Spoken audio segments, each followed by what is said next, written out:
ঢাকা মহানগর উত্তর যুবদলের মিরপুর থানা যুবদলের ১১ নং ওয়ার্ড কর্মী সভা অনুষ্ঠিত হয়েছে।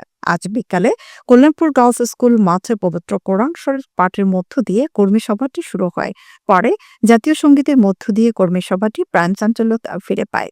উক্ত কর্মী সভাটি মিরপুর থানা যুবদলের সংগ্রামী আহ্বায়ক জনাব শাকিল মোল্লার সভাপতিত্বে এবং মিরপুর থানা যুবদলের বিপ্লবী সদস্য সচিব জনাব আমিনুর রহমান শান্তর সঞ্চালনায় অনুষ্ঠিত হয়েছে।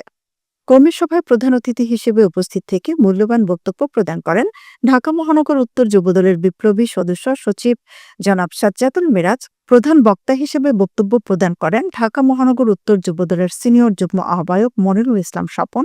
বিশেষ অতিথি হিসেবে সরকারি বাংলা কলেজের ছাত্রদলের সভাপতি গাজী রেজাউল হক রিয়াজ, শাহ আলী থানা যুবদলের নেতা আব্দুর রহমান শিকদার, জহিরুদ্দিন সম্রাট, তৌহিদ হোসেন, ইউসুফুর রহমান লিটন, সদ্য সাবেক ভারপ্রাপ্ত সভাপতি মোহাম্মদ তারেকুল ইসলাম রানা সহ ১১ নং ওয়ার্ড যুবদলের নেতৃবৃন্দ।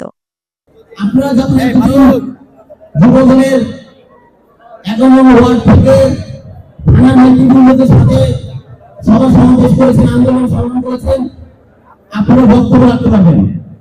কারণ দীর্ঘদিন আন্দোলন সংগ্রামে এই কর্মী সভা প্রায় ১৭ থেকে ১৮ বছর আপনার কর্মী সভা পালন করতে পারবেন।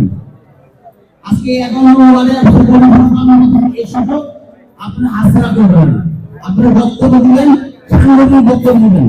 সংগঠন কিভাবে গতিশীল করা যায়, কিভাবে সংগঠন শক্তিশালী করা যায়, ওই ধরনের বক্তব্য দিবেন।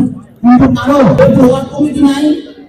আপনারা যখন যুবদলের ১১ নং ওয়ার্ড থেকে থানার নেতৃবৃন্দদের সাথে সভা সমাবেশ করেছেন, আন্দোলন সংগ্রাম করেছেন,